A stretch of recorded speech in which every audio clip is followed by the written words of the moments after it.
Le cliquetis des fourchettes contre les assiettes a rempli le silence étrange qui s'était installé pendant notre dîner du mercredi soir. J'ai regardé Rowan, mon mari de 6 ans, de l'autre côté de la table, cherchant sur son visage le moindre indice de l'homme aimant que j'avais épousé, mais ses yeux ont évité les miens alors qu'il enfournait des pâtes avec une urgence inhabituelle. Mon regard s'est dirigé vers son téléphone posé à côté de son assiette. Une notification a clignoté de manière provocante, comme pour me supplier de l'ouvrir contre mon meilleur jugement. Je me suis rendu à la tentation. Rowan n'a même pas remarqué que je me penchais et tapais le code de déverrouillage. Ses talents d'acteur étaient devenus si convaincants. Le message m'a fusillé du regard comme une accusation sordide. J'ai hâte de te sentir à nouveau en moi. Rendez-vous chez nous dans 1 heure. Le nom de l'expéditeur, Marcella, je l'ai relu. Mon cœur battait la chamade tandis que les mots s'enfonçaient dans ma conscience comme des éclats de verre brisés. Voilà pourquoi il était distant ces derniers temps. Il rentrait tard à la maison sans explication. Son attention errait continuellement vers les pensées triées qui lui consumaient l'esprit. Tout allait bien, chérie. Rowan a demandé en me mordant les doigts. Hors de mes jours avec ce ton parfaitement innocent qu'il a perfectionné pendant Dieu sait combien de temps j'ai glissé son téléphone sur la table incapable de trouver les mots. Ses yeux se sont écarquillés lorsque son masque a finalement glissé permettant à un éclair de panique de traverser son visage à ce moment-là. J'ai réalisé que l'homme que je pensais connaître n'avait été qu'une illusion depuis le début. Je peux expliquer, il a commencé mais je l'ai coupé d'une main levée. Ne vous inquiétez pas, j'ai dit, ma voix tremblante d'un mélange de chagrin et de rage. Dites-moi juste une chose, depuis combien de temps cela dure? Rowan ouvrit la bouche puis la referma, ses épaules s'affaissèrent dans une apparente résignation. 6 mois, il a finalement admis les mots atterrissant comme un coup de pied dans mon ventre. 6 mois, 1 année et demie de mensonges et de tromperies pendant que je continuais joyeusement à m'occuper de notre maison et à planifier un avenir avec un homme qui avait déjà quitté notre mariage. Qui est-elle? Et je demandais bien que je connaisse déjà la réponse. Marcella, la belle décoratrice d'intérieur d'une vingtaine d'années qui avait travaillé sur un projet dans le bureau de Rowan. Il laissa échapper un rire amer. Est-ce vraiment important? C'est quelqu'un qui m'a fait ressentir des choses que je n'avais pas ressenties depuis des années. Ces mots ont lacéré le peu qui restait de mon cœur. Je voulais m'effondrer au sol d'angoisse pour crier jusqu'à ce que ma gorge soit irritée, mais j'ai refusé de lui accorder la satisfaction de me voir si complètement brisé. Rassemblant chaque once de force, je me suis levé de ma chaise et me suis dirigé vers la porte en attrapant mon sac à main. En chemin, où vas-tu? Il m'a appelé, les premières traces d'inquiétude dans sa voix. Je me suis retourné pour lui faire face, ma vision brouillée par des larmes retenues. Je m'en vais, j'ai dit, ma voix dégoulinant de finalité, et quand je reviendrai tu ferais mieux de partir. Parce que je ne te reconnais même plus. Yann ouvrant la porte, je suis sorti en trombe dans la nuit, à chaque pas m'éloignant de mon simulacre de mariage, fortifiant ma résolution. J'avais été idiote de croire à la vie parfaite que nous avions construite ensemble, mais cette illusion s'était finalement brisée irrévocablement. Brisée au-delà de toute réparation. J'ai passé une nuit agitée dans un hôtel, les larmes coulant sur mon visage alors que tout le poids de la trahison de Rowan m'écrasait. Comment l'homme que j'aimais pouvait-il être l'homme qui a juré de me chérir, a si impitoyablement gâché notre mariage? Le lendemain matin, aveuglé par la douleur mais déterminé à agir, j'ai contacté un détective privé recommandé par un ami qui avait vécu un divorce difficile. En 24 heures, il avait découvert une série de preuves triées qui m'a laissé trembler de rage et de dégoût. Rowan n'avait pas seulement eu une aventure avec cette décoratrice d'intérieur fade Marcella. Le rapport de l'enquêteur a révélé de multiples liaisons s'étalant sur plus d'1 an, y compris des courriels, des relevés de cartes de crédit et des photos datées de Rowan entrant dans différents hôtels avec diverses femmes. Je suis vraiment désolé Madame Davis, a dit l'enquêteur en posant le dossier accablant sur ma table de cuisine. Votre mari a été assez prolifique dans ses indiscrétions. J'ai serré les poings en luttant contre des vagues de nausées. Un nom et un visage en particulier m'ont sauté aux yeux. Marcella, la femme dont le texte provocateur avait fait exploser le couvercle de toute cette liaison réglée. Je veux tout savoir d'elle, j'ai dit à l'enquêteur, ma voix se durcissant de fourrure. Où qu'elle vive ou qu'elle travaille. Tous à 2 jours plus tard, il m'a fourni une adresse, un appartement chic dans un quartier chic de la ville que je n'aurais jamais pu me permettre toute seule. Rowan a dû dépenser de l'argent pour que sa maîtresse vive dans le luxe pendant que je restais à la maison, consumé par une impulsion imprudente. Je me suis rendu chez Marcella en me laissant entrer dans le hall avec le code temporaire que l'enquêteur avait acquis. Sa porte était déverrouillée, l'occasion parfaite de coincer la femme qui avait contribué à décimer ma vie. Je me suis précipité à l'intérieur, accueilli par un intérieur somptueux qui a immédiatement confirmé que l'amant de mon mari ne manquait pas de goût coûteux. Bonjour, une voix soyeuse m'a appelé d'une autre pièce. C'est toi, Rowan. Je serrai les poings lorsque la séductrice aux cheveux de jet apparut, vêtue de rien d'autre qu'une robe de soie qui collait avidement à sa peau. Ses yeux s'écarquillèrent lorsqu'elle me vit. Toi, j'ai craché entre mes dents serrées. Tu es là qui a détruit mon mariage plutôt que d'avoir la décence d'avoir l'air honteuse. Elle arqua un sourcil parfaitement soigné tandis qu'un sourire moqueur jouait sur ses lèvres charnues. Eh bien, si ce n'est pas la célèbre Madame Davis, je me demandais quand tu viendrais pour bien voir la femme. Ton pathétique mari ne peut pas résister, une rage blanche m'a englouti et avant que je puisse m'en empêcher ma main s'est jetée sur son visage suffisant avec une gifle retentissante. Elle halta reculant sous le choc et j'ai ressenti un frisson sauvage d'avoir enfin effacé ce regard supérieur de son visage. Tu vas le regretter, siffla-t-elle, une main couvrant sa joue qui se resserrait. Rapidement, attends que Rowan entende ça. Rowan me quitte pour toi, n'est-ce pas? J'ai riposté en avançant sur elle jusqu'à ce qu'elle recule contre le mur. Eh bien, laisse-moi te faire un retour à la réalité, espèce de serpent destructeur de ménage. Il est fauché, il a dépensé notre argent en hôtel cadeau, cet appartement cher, tout ça pour courtiser une petite vieille fouille. Comme toi, la révulsion a traversé ses traits avant que son masque d'arrogance ne retombe en place. On verra bien. Elle a ricané. Ce n'est pas fini, Madame Davis, loin de là. Je l'ai regardé avec dégoût s'éloigner furtivement, mon désir de vengeance brûlant plus fort que jamais auparavant. Non. J'ai pensé amèrement en sortant en trombe, ce n'est que le début après mon affrontement explosif avec Marcella. J'étais en ébullition, un volcan de douleur et de rage qui menaçait d'exploser à tout moment. Je suis rentré en trombe à la maison, incapable de penser à autre chose qu'à arracher ce regard suffisant du visage du briseur de ménage une fois pour toutes. Rowan était déjà là, ayant déplacé ses essentiels dans la chambre d'Amia. À un moment donné pendant ma course vengeresse, ses yeux se sont écarquillés quand il m'a vu entrer en trombe par la porte d'entrée. Alara, que se passe-t-il? A-t-il demandé alarmé. Par l'expression tonitruante sur mon visage, je n'ai pas pris la peine de répondre avec des mots. À la place, j'ai jeté les preuves accablantes compilées par le détective privé à travers la pièce, laissant les emails imprimés, les photos et les relevés financiers flotter au sol comme des confettis. Rowan pâlit en parcourant les documents incriminants, semblant comprendre toute la profondeur de ses péchés. Pour la première fois, tu as eu plusieurs liaisons, j'ai déclaré en gardant ma voix dangereusement égale pendant plus d'un an à première vue, et ce n'est même pas le pire. J'ai brandi une autre enveloppe de papier, ceci détaillant les sommes exorbitantes que Rowan avait versées sur un compte caché, sans doute pour financer ses luxueuses relations avec ses maîtresses. L'argent, Rowan, j'ai sifflé. Comment as-tu pu voler nos propres comptes pour te plaindre et dîner ton au lieu de contrition? La colère a traversé ses traits, il s'est redressé de toute sa hauteur, la colère irradiait de lui. N'ose pas prendre ce ton moralisateur avec moi, il a rétorqué. Tu es celle qui m'a conduit à ça. Alara, notre mariage a été misérable, coquille sans vie pendant des années. Peux-tu vraiment me reprocher d'avoir finalement trouvé le bonheur ailleurs? Ma mâchoire est tombée devant ce revirement scandaleux, mon choc se durcissant rapidement en une fureur blanche. Trouvant le bonheur, j'ai fait l'écho avec incrédulité à cette bimbo destructrice de ménage. Marcella, elle n'est pas une femme profondément éclairée. Rowan, c'est une petite chercheuse d'or manipulatrice qui te saigne à blanc. Pour la première fois, le doute s'est glissé sur son expression, mais quoi qu'il ait pensé de mon accusation, son entêtement l'a empêché de la reconnaître. Ça suffit, dit-il froidement. Je veux divorcer, Alara. En fait, j'ai déjà contacté mon avocat pour entamer la procédure. J'en ai assez de tes jugements et de cette misérable existence de mariage. Les mots brusques ont transpercé le peu qui restait de mon cœur. J'ai reculé, sentant la pièce commencer à tourner autour de moi tandis que le poids de mon monde brisé s'effondrait à travers une vision floue. Je pouvais distinguer Rowan rassemblant ses désirs et sortant en trombe sans un regard en arrière. Juste comme ça, c'était fini pour mes rêves, ma vie telle que je la connaissais, anéantie d'un seul coup par l'homme qui avait juré de m'aimer et de me chérir jusqu'à ce que la mort nous sépare. Un vœu s'effondrant au sol au milieu des restes dispersés de mon mariage. J'ai finalement cédé à l'envie de crier, une baleine angoissée qui a traversé la coquille d'engourdissement qui m'enveloppait. J'ai crié jusqu'à ce que ma gorge soit à vif, purgeant mon âme du traumatisme qui avait été infligé. Dessus, mais alors que mes hurlements s'apaisaient, un sentiment inhabituel de clarté s'installa en moi. À travers mon regard BL, j'ai remarqué une forme rectangulaire familière qui sortait d'un des dossiers, l'acte de notre maison familiale portant mon nom et le mien, seul au milieu de la planification successorale de mon père. Il y a des années, il avait insisté pour que la maison soit uniquement ma propriété, juste au cas où à l'époque je pensais que sa méfiance envers Rowan n'était qu'un symptôme de sa nature acariâtre, mais maintenant que les premières braises de la vengeance s'allumaient dans ma poitrine, j'ai remercié silencieusement pour la prévoyance de mon père. Je ne serais pas laissé sans rien après cette dévastation, non. Avec l'acte sécurisé dans mes mains, je riposterais et reconstruirais à partir des cendres que Rowan avait éparpillées autour de moi. S'il le voulait, la guerre, qu'il en soit ainsi, car je ne faisais que commencer. Les jours suivants passèrent dans un flou d'angoissé.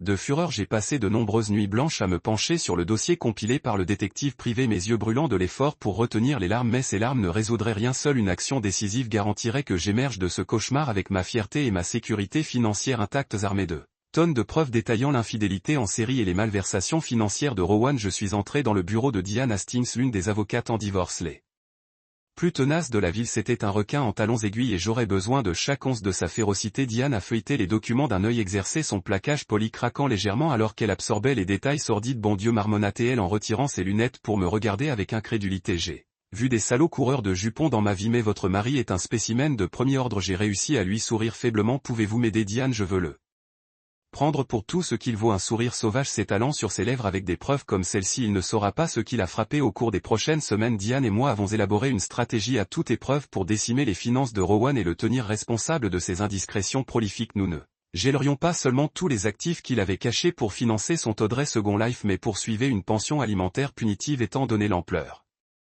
de sa trahison et de ses méfaits financiers. Cette femme Marcella est la clé, m'a dit Diane en tapotant son stylo contre une photo du dossier de la maison SMY. Si nous pouvons établir qu'elle a sciemment entretenu une liaison avec votre mari pour en tirer un gain monétaire, nous pouvons également poursuivre ses biens personnels et croyez-moi, ce travail de décoration d'intérieur paie beaucoup de silicone. Mon cœur s'emballait à l'idée de faire face à Marcel au même jugement que Rowan était sur le point de recevoir. Depuis notre confrontation venimeuse dans son appartement, elle s'était glissée hors de vue, attendant sans doute que le portefeuille sans fond de son amant continue de financer son style de vie somptueux. Elle allait avoir un réveil brutal, tout comme l'épouse méprisée. Entre-temps, Rowan était devenu étrangement silencieux, sans doute en train de mijoter dans le déni tout en rêvant d'un nouveau départ avec sa maîtresse devenue fiancée. Si seulement il savait que notre relation autrefois amoureuse était sur le point de se transformer en une guerre juridique sanglante qui le laisserait démuni et déshonoré.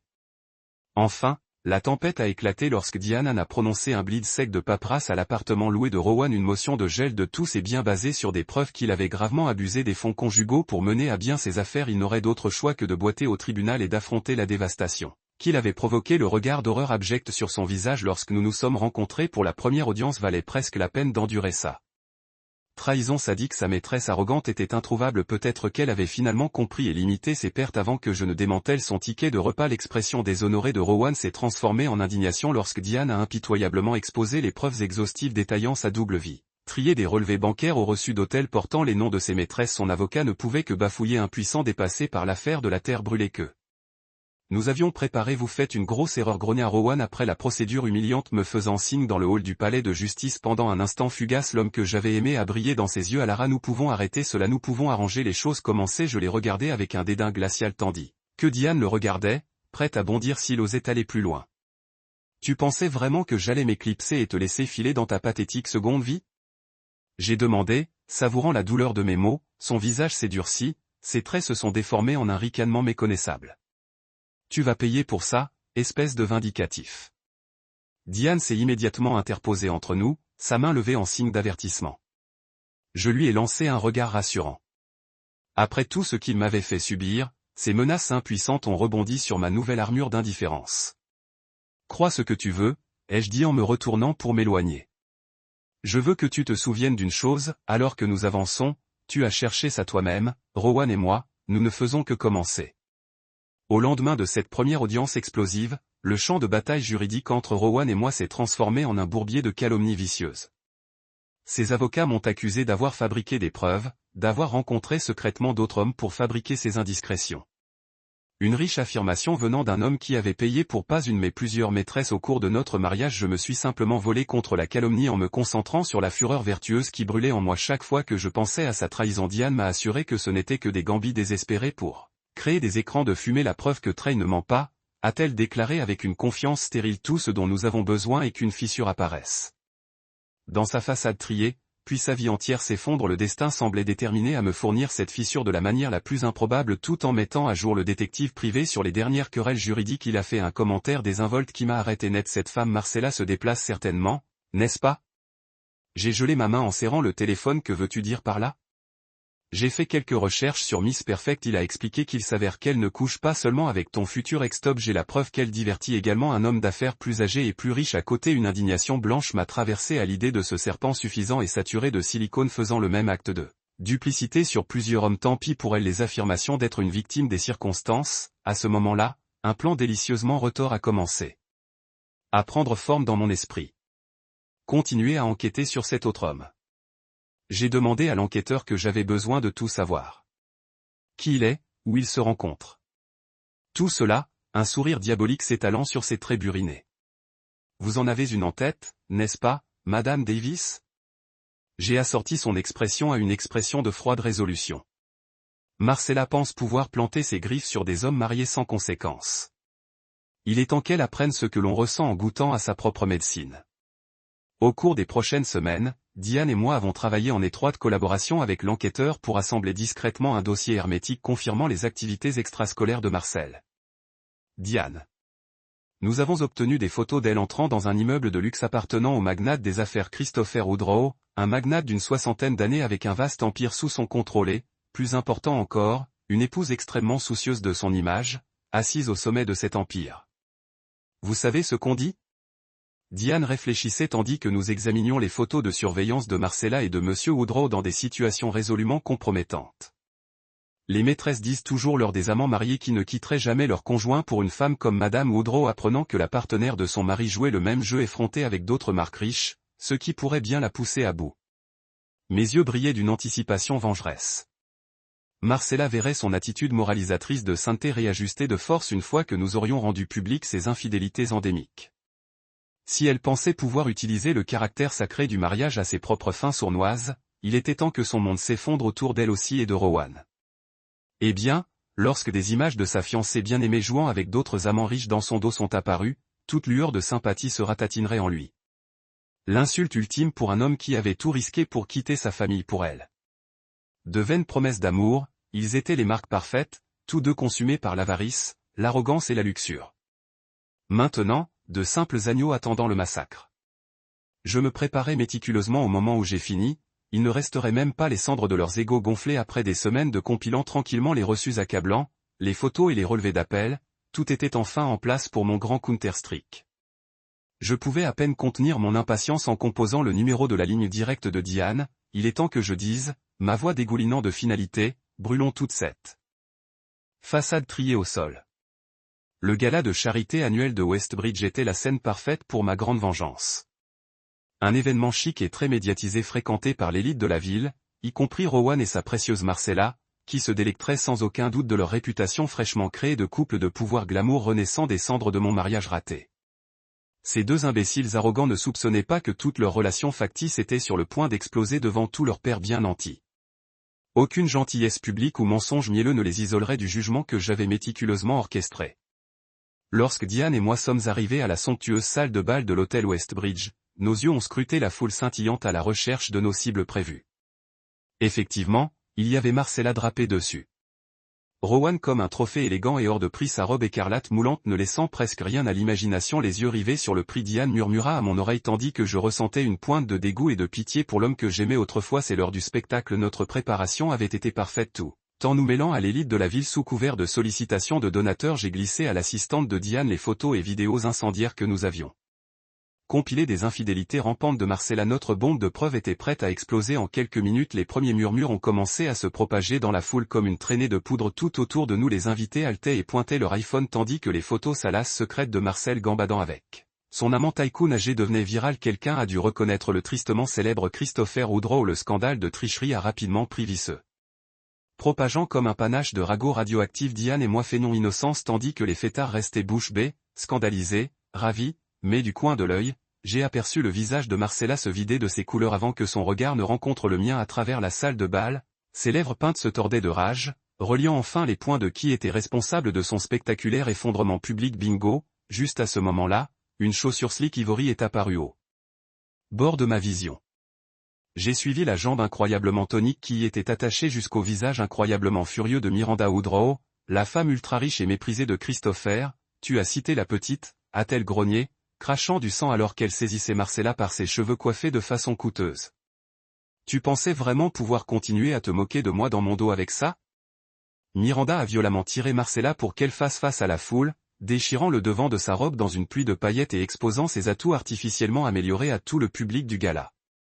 Marcel a crié alors que les flashs des appareils photo éclataient comme des lumières stroboscopiques dans ses bras.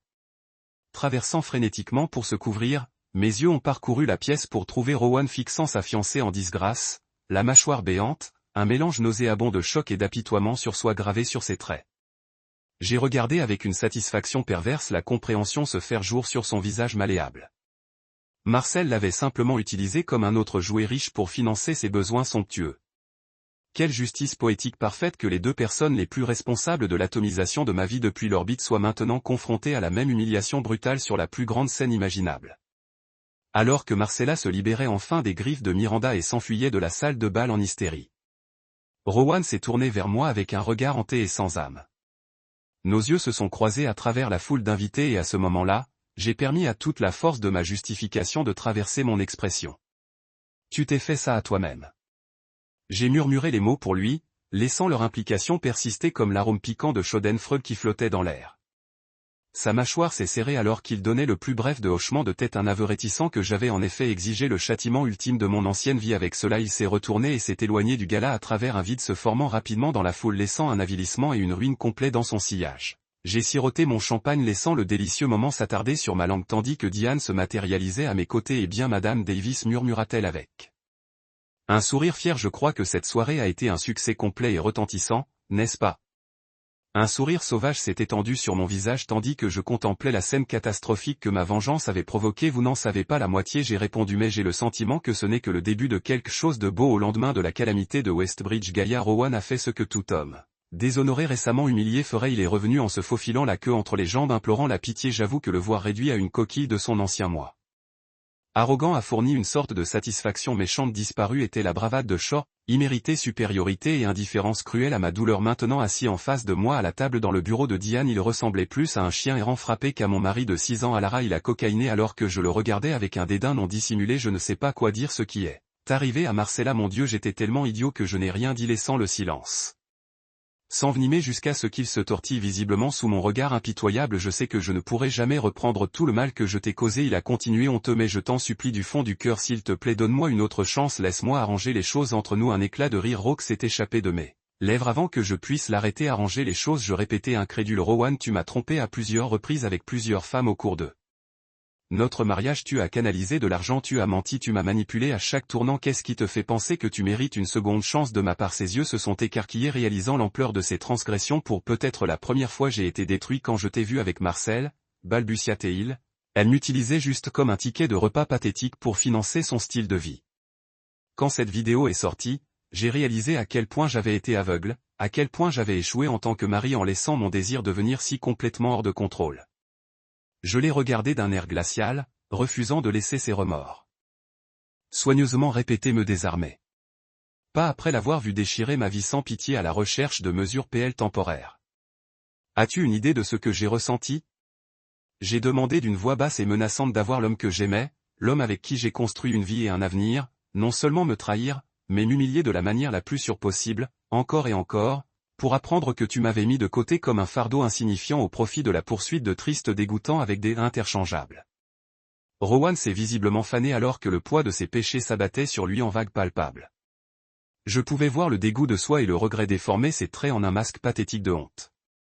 Bien, il avait enfin un avant-goût de l'angoisse qu'il avait si cruellement infligée sur moi. J'étais un monstre, il a dit, vraiment un monstre vil, égoïste qui ne méritait pas une once de ton amour inconditionnel. Je n'attends pas ton pardon, Alara, j'espère juste pouvoir me racheter d'une manière ou d'une autre, même si cela doit te donner jusqu'au dernier centime. J'ai quelque chose pour arrêter d'être cette personne méprisable. Je suis devenu un rôle visionnaire tourbillonnant dans mes entrailles alors que ses supplications pleurnichardes me submergeaient autant que j'aspirais à me délecter de sa souffrance. L'idée de satisfaire son désir de pénitence me retournait l'estomac. Je n'étais plus la femme naïve et malléable qu'il avait épousée. Je ne lui permettrai plus jamais de me manipuler par une contrition. Feinte se levant à mes pieds, je l'ai regardé droit dans les yeux et j'ai vu la faible lueur d'espoir que je pourrais lui offrir l'absolution. Il a soudainement désiré cette lueur a été immédiatement éteinte par mes mots suivants. Je ne veux pas de ton argent, Rowan, je veux ton absence de ma vie. Il a tressailli comme s'il avait frappé. Son expression de chien battu se fondant dans une expression de choc nu. Toi tu veux dire ne fais pas l'idiot. J'ai craqué en résistant à l'envie de lui faire oublier ce regard traître après tout ce que tu as fait, chaque ligne que tu as franchie avec tes indiscrétions. Toddy, penses-tu vraiment que je serais assez naïf pour te laisser revenir dans ma vie? Mais Alara, je n'ai rien vu. Je me suis penché sur la table jusqu'à ce que je sois à quelques centimètres de son visage pathétique. Si tu acceptes ces conditions ici et maintenant, je veillerai à ce que ce divorce soit terminé rapidement et que tu puisses te faufiler dans le deuxième acte débauché que tu as prévu, mais tu ne demanderas jamais, et je dis bien jamais, mon pardon ou ma compréhension. Tu m'entends? Tu as perdu ce droit à la seconde où tu as commencé à utiliser nos vœux de mariage comme du papier toilette. Rowan ne pouvait que rester bouche bée, sans bruit, semblant elle, cherchant des mots qui ne viendraient pas. Diane a placé les papiers sur la table entre nous, offrant un fantôme d'un hochement de tête. Votre choix, Monsieur Davis, elle a entonné les rangées de minuscules caractères qui se profilaient soudainement.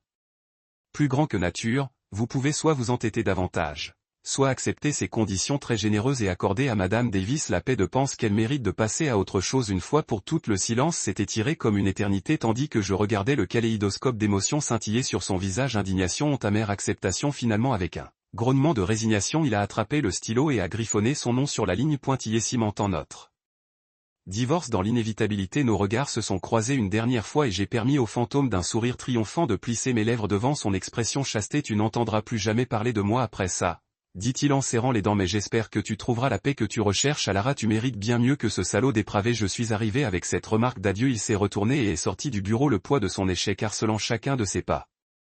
Abattu, j'ai regardé jusqu'à ce que son dos disparaisse dans le couloir, libérant un souffle que je n'avais pas réalisé que j'avais retenu. C'était enfin fini. L'homme qui signifiait autrefois tout pour moi était maintenant expurgé de ma vie comme un cancer. Je pouvais enfin fermer ce livre trié et me préparer à avancer vers ma nouvelle réalité, une de mes propres créations façonnées par le venin de ses actions. Diane a posé une main rassurante sur mon épaule, son sourire habituel de requin s'adoucit sur les bords. Tu l'as fait, murmura-t-elle, tu as récupéré ton pouvoir et ta dignité. Je n'ai jamais vu une femme renaître de ses cendres comme toi. Je lui ai rendu son sourire, la promesse de possibilités indicibles scintillant à l'horizon. Ce n'était que le début, j'ai dit résolument. Ma renaissance commence maintenant, 6 mois après le départ amer de Rowan de ma vie. L'encre était enfin sèche sur notre règlement de divorce. Grâce aux tenaces querelles juridiques de Diane, j'ai émergé des cendres de mon mariage brisé avec la part du lion de nos biens autrefois partagés, y compris l'acte de notre maison familiale où je pouvais commencer une nouvelle dans le cadre de l'accord. Rowan était légalement interdit de tenter de me contacter, non pas qu'il l'aurait fait de toute façon. La dernière fois que j'en avais entendu parler, il s'était éclipsé pour panser ses blessures du scandale, vivant dans la honte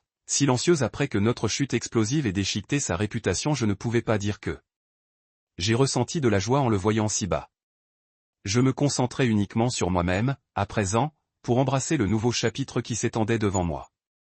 Il y avait quand même une certaine libération cathartique à savoir que l'homme qui avait essayé de me détruire avait été rendu tout aussi dévasté. Les journaux avaient certainement apprécié disséquer chaque angle sordide de notre saga de divorce. Les gros titres hurlaient à propos de l'épouse méprisée qui avait survécu à son mari infidèle et de l'ascension d'une nouvelle reine guerrière du divorce. Bien que légèrement grossière, je ne pouvais nier le funeste amusement que je ressentais à être rebaptisée héroïne populaire par des divorcés vivant par procuration ma vengeance. C'était un sentiment étrange mais pas totalement indésirable. Après le traumatisme que Rowan avait infligé, j'ai refusé de me complaire dans la victimisation. Ma nouvelle vie serait faite de force, de résilience et de création de quelque chose de positif. Des cendres qu'il a laissées dans son sillage, c'est pourquoi près de 3 mois après la finalisation officielle du divorce, j'ai organisé mon propre gala intime dans la salle de bal de l'hôtel Westbridge, le lieu de la chute ultime de Marcella il y a tous ces mois. Autour de moi, l'élite et les riches de la ville se sont mêlés au milieu d'imposantes pièces maîtresses de rose fraîches tandis qu'un quatuor à cordes fournissait une ambiance raffinée, mais cette fois-ci, il n'y aurait pas de scandale réglé ou d'affaires non révélées pour éclipser mon événement. Non, ce rassemblement était la première collecte de fonds pour la fondation Alara, consacrée au soutien des femmes qui ont survécu à la trahison de l'infidélité et qui en sont ressorties plus fortes grâce à leur résilience. Mon discours ce soir-là a suscité des applaudissements tonitruants de la foule aisée alors que je décrivais la mission de l'organisation, qui est de fournir des conseils, une aide juridique et une assistance financière aux divorcés en difficulté dans le besoin. Une partie des millions que j'avais obtenus de Rowan allait alimenter les premiers jours cruciaux de ma fondation. Aucune femme ne devrait jamais se sentir impuissante à la suite de la trahison de son conjoint. J'ai proclamé depuis le podium, scrutant le public enveloppé avec un équilibre rajeuni, avec compassion et communauté, nous pouvons aider à sortir des vies de la dévastation et leur permettre de s'épanouir d'une nouvelle manière, tout comme j'ai été habilité à le faire dans mon propre voyage après la conclusion des remarques. Une ligne s'est rapidement formée de sympathisants et donateurs potentiels désireux de soutenir ma cause. J'ai salué chacun d'eux avec un sourire chaleureux, mon cœur gonflé de fierté et de détermination. Qui aurait pu imaginer que cette femme digne et sûre d'elle tenant la cour sur une foule d'admirateurs était la même à me briser, gisant en morceaux sur le sol de sa cuisine il y a seulement 1 an. La transformation n'était rien de moins qu'un miracle, un témoignage brut du pouvoir de la résolution rusée et de la poursuite impitoyable de la justice. J'étais tellement revigoré par le succès de la soirée que j'ai à peine remarqué la présence d'un nouveau venu attendant patiemment au fond de la file des sympathisants. C'était un bel homme mince d'une 40aine d'années avec des yeux noisettes saisissants qui brillaient d'une pointe d'admiration indubitable. Madame Davis, dit-il chaleureusement lorsque son tour arriva, sa voix portant la plus faible cadence d'un accent britannique, je dois vous féliciter pour une mission si digne et si percutante. Votre histoire de surmonter un chagrin d'amour aussi impensable est rien de moins qu'inspirant. J'ai haussé un sourcil intrigué malgré moi par ces éloges effusifs et polis de près. Je pouvais distinguer le smoking ajusté et les cheveux coiffés de Sandy qui appartiennent certainement à un homme de moyens considérables. « Vous êtes trop gentil, monsieur Douglas », a-t-il répondu avec un sourire espiègle. Nigel Douglas est un bon ami de Christopher Woodrow en fait, bien que je soupçonne que nous évoluons dans des cercles plutôt différents ces jours-ci après son désagrément personnel, mes lèvres ont tremblé d'amusement face à son euphémisme de la DEA. Bien sûr, l'humiliante liaison entre Marcel et Christopher Woodrow avait irrémédiablement détruit le mariage et la réputation du magnate. Nigel faisait sans doute allusion au fait qu'il avait coupé les ponts avec le magnate en disgrâce par la suite. « Je suis journaliste de métier », a-t-il continué, apparemment hardi par mon expression perplexe, bien que ma véritable passion ait toujours été d'amplifier des histoires comme les vôtres de courage, de persévérance et de la remarquable résilience de l'esprit humain indomptable. Mon cœur a palpité alors que nos regards restaient verrouillés. Une charge électrique alléchante semblait crépiter entre nous. Ce Nigel Douglas était certainement plein de charme et de fringant, sans parler du fait qu'il était plutôt plus agréable à regarder que je m'étais habitué ces dernières années à bien, « Monsieur Douglas », dis-je en tendant la main tandis qu'un sourire timide jouait sur mes lèvres. « Si l'esprit vous émeut vraiment, peut-être me permettrez-vous de vous donner un compte rendu plus intime de mes épreuves autour d'un verre bientôt. » Sa poigne était chaleureuse et confiante alors qu'il acceptait la poignée de main offerte, la tenant peut-être un peu plus longtemps que nécessaire. « Je serais absolument ravi, Madame Davis, plus que vous ne pourriez l'imaginer. » Alors que je le regardais partir à travers la foule scintillante de mondains, j'ai ressenti une étincelle vertigineuse d'excitation qui m'avait longtemps échappé. Le frisson de nouvelles possibilités et d'un avenir. Libéré du traumatisme du passé, le poids écrasant de la trahison de Rowan m'avait presque détruit, mais par l'alchimie de ma propre résolution de faire, j'avais transformé cette dévastation en triomphe abject. L'avenir était enfin à moi pour en créer un nouveau selon mes propres conditions et cette nuit radieuse sous les lustres scintillants de Westbridge n'était que les premiers rayons mêlés de la nouvelle aube. J'avais ramené à l'existence, non plus une victime, mais un Victor renaissant des cendres. De mon ancienne vie.